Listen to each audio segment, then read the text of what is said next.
Spooky, right? Well, this seemed like an appropriate mode in which to talk about the subject of fear. And of course, courage. There's a storm raging outside, but everything's nice and warm and cozy in here.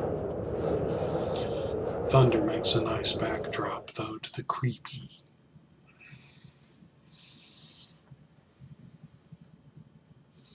Some people are afraid of the dark.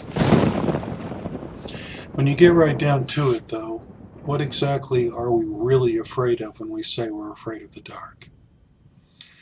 We're afraid of what is inside of the darkness, the unknown.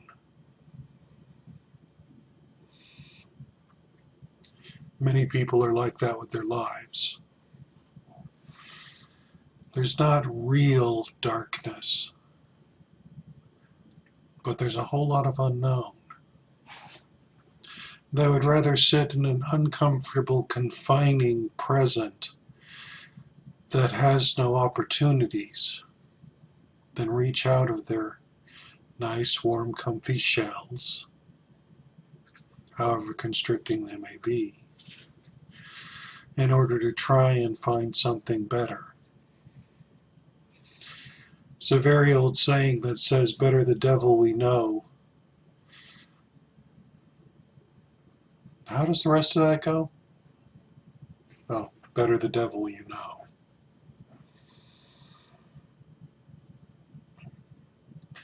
Similar to, say, someone who's in a swift river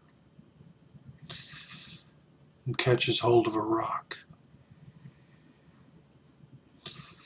Now they're being battered and bruised and half drowned, clinging to this rock in the middle of the river. They're not any closer to saving themselves, but they stay. Why?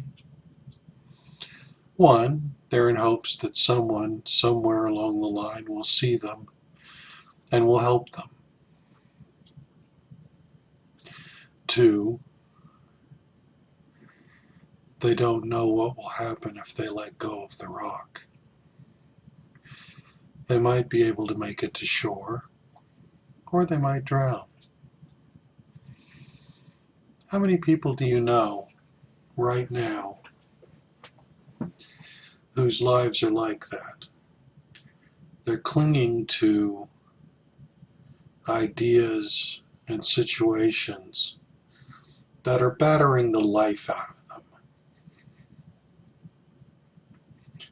But they won't let go for fear that it might somehow get worse. These are people that have no confidence in their ability to make things better. They're waiting for someone to save them from a life that they created or that they allowed to become.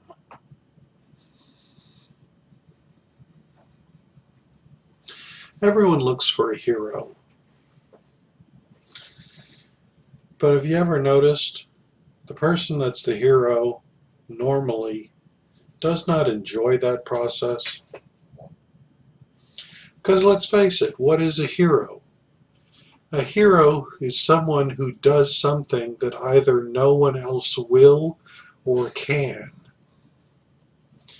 Normally the things that have to be done are dangerous, potentially fatal, most definitely not something that's enjoyable.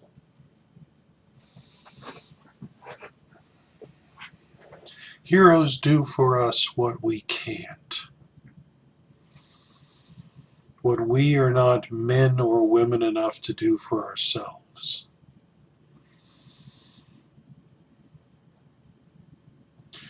What reason does a person have to be a hero? Especially today when the people that we set up to be heroes wind up being reviled in popular media for it. Police, firemen, doctors,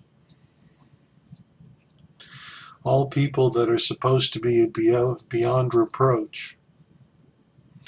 Yet when some of them, by no means all, or even a majority, show themselves to be human, they all come under a harsh spotlight and get pulled down by us. First of all, what gives us the idea this is appropriate? They're doing what we won't or can't do for ourselves. Second, what gives us the right?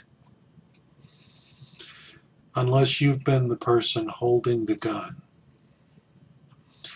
trying to enforce laws that you didn't make and may not agree with for a public that doesn't understand you and doesn't care to. Unless you've been in that position,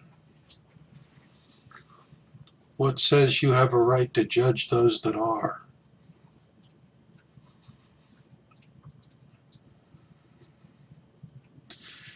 Now, if you're concerned for your health or your safety, it's understandable. Question away. But be polite.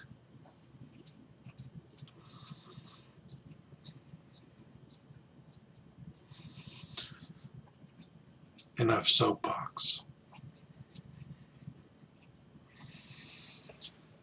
What gives us the idea that in our need, there's going to be a hero that's going to come and save us? Why shouldn't we be the heroes of our own stories?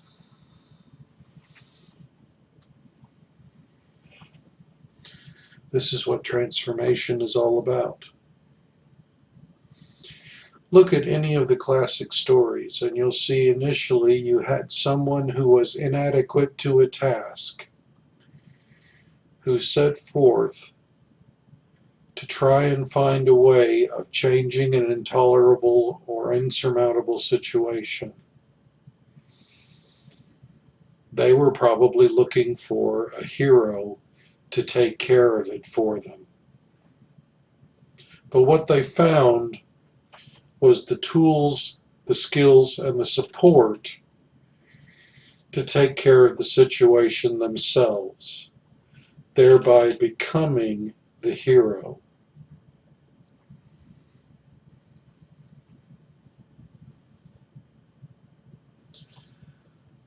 Why should it be any different in reality than it is in the stories that guide us?